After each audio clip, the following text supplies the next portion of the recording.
কর্মী হিসাবে, হুগলি জেলার SC ST OBC working president হিসাবে, চণ্ডীতলা বিধানসভার একজন সক্রিয় কর্মী হিসাবে আমি বলতে পারি যে বিজেপি, আমি আমার বিধানসভায় বলি, আমার ব্লকে বলি, আমার গ্রামে বলি, যারা বিজেপির মুখ তারা হচ্ছে বামফ্রন্ট আমলে তার বাবারা বামফ্রন্ট করেছে, বাটলুর টাকায় ঘর বাড়ি করেছে, বামফ্রন্টকে লুটে পুটে খেয়েছে, সেই ঘরেরই ছেলেপিলেরা বিজেপি করছে। সেই মুখকে প্রত্যাখ্যান করেছে, 34 বছরের জগদ্দল পথকে মানুষ প্রত্যাখ্যান করেছে। সেই মুখকে, সেই ফ্যামিলির মুখগুলোকে আবার প্রতিষ্ঠিত করবে বলে আমার মনে হয় না। আমার মনে হয় আমার গ্রামে বিজেপির যা অবস্থা, আমার বিধানসভায় যা অবস্থা, আমার ব্লকে যা অবস্থা, নিশ্চয়ই সারা পশ্চিমবঙ্গে সেই অবস্থায় আছে। এবং তৃতীয়বারের জন্য মুখ্যমন্ত্রী হিসেবে বঙ্গজননীকেই দেখার একটা যে অবশ্যই অবশ্যই আমাদের অভিভাবক, আমাদের নেত্রী, আমাদের মানবিক মুখ মুখ্যমন্ত্রী মমতা বন্দ্যোপাধ্যায় তৃতীয়বার শপথ নেবেন। আমি আশা রাখি, আশা নয়, এটা আমরা সবাই জানি, এবং আমি আশা রাখি আমাদের তৃতীয়বারের জন্য আমাদের প্রিয় বিধায়ক সাথী খন্দকার তিনি এখান থেকে নির্বাচিত হবেন, এবং আমাদের আবেদন থাকবে কর্মী হিসাবে, চণ্ডীতলা বিধানসভার সৈনিক হিসাবে আকবর আলী খন্দকারের আমরা সৈনিক হিসাবে আমাদের আবেদন থাকবে যে আমরা যেন এবারে একটা মন্ত্রী পাই চণ্ডীতলা বিধানসভা থেকে।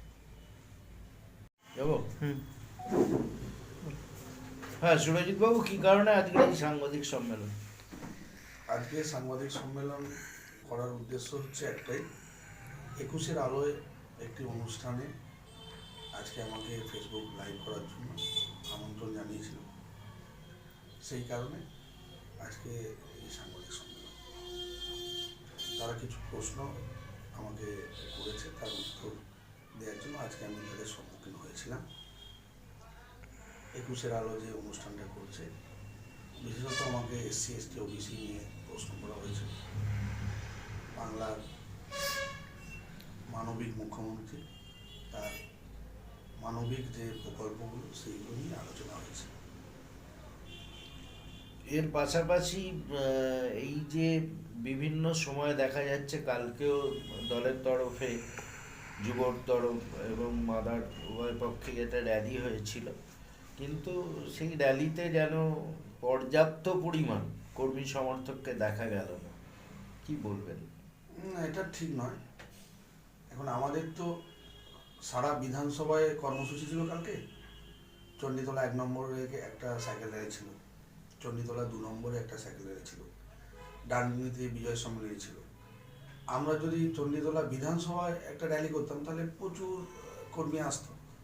3 ভাবে বিভক্ত হয়ে গেছে কর্মসূচিগুলো, এইভাবেই নেওয়া হয়েছিল যে প্রত্যেক ব্লকে একটা করে, ডানকুনি টাউনে একটা অনুষ্ঠান হচ্ছে, চণ্ডীতলা 2 একটা হচ্ছে, চণ্ডীতলা 1 হচ্ছে। সেই জন্য আপনারা সাংবাদিকরা হয়তো একটু কম সংখ্যক কর্মী দেখেছে। এর পরবর্তী কি ভাবছেন? সামনে 21-এর যে বিধানসভা নির্বাচন, কিভাবে প্রস্তুতি নেওয়ার কথা ভাবছেন? আমাদের তো প্রস্তুতি শুরু হয়ে গেছে আমাদের ভোটার লিস্টের কাজ দিয়ে। আমরা বুথে বুথে BLA, আমাদের প্রিয় জেলা সভাপতি দিলীপ যাদব, প্রিয় বিধায়ক সাথী খন্দকার আমাদের ভোটার লিস্ট পৌঁছে দিয়েছে, অঞ্চল সভাপতিদের, ব্লক সভাপতিকে আমরা বুথে বুথে পৌঁছে দিয়েছি, এবং BLA ফর্মে দিলীপ যাদব সই করে দিয়েছেন, আমরা জমা দিয়েছি। আমাদের কাজ চলছে। সবথেকে এবারে আর একটা ভালো জিনিস হয়েছে যে অনলাইনের মাধ্যমে নামের বানান ভুল থাকলে, বয়স ভুল থাকলে সেগুলো অনলাইনের মাধ্যম দিয়ে 8 নম্বর ফর্ম ফিল আপ করা হচ্ছে। মানুষের যে দীর্ঘদিনের অসুবিধা, ডাইরেক্ট একদম কম্পিউটার স্ক্রিনে সে দেখে নিচ্ছে 8 নম্বর ফর্ম, এবং তাদের এই ফর্ম ফিল আপ বিনা পয়সায় BSK ছেলে মেয়েদের দিয়ে দিদিমণি BDO অফিসে করার ব্যবস্থা করেছেন। প্রত্যেক দপ্তরে, শিক্ষা দপ্তর BSK আছে, যুব দপ্তরে আছে, BDO অফিসে আছে, খাদ্য দপ্তরে আছে, প্রত্যেক দপ্তরে এই কাজটা চলছে। বিজেপির রাজ্য সভাপতি থেকে শুরু করে মোর্চার সভাপতি প্রত্যেকেরই একই বক্তব্য যে তৃণমূলের পায়ের তলার থেকে মাটি সরে যাচ্ছে, অর্থাৎ এই আসন্ন বিধানসভা নির্বাচনে বাংলার মানুষ বিজেপির পক্ষেই রায় দেবে। কি বলবেন? আমাদের রাজ্যের মুখপাত্র আছে, এটা এই বিজেপির তরফ থেকে বলা হচ্ছে যে পশ্চিমবাংলায় কয়েকশো ভাইরাস 2021-এর পর থেকে আর দেখা যাবে না, তার জন্য তারা ভ্যাকসিন তৈরি করে রাখছে। তো সেই ব্যাপারে আপনি কি বলবেন?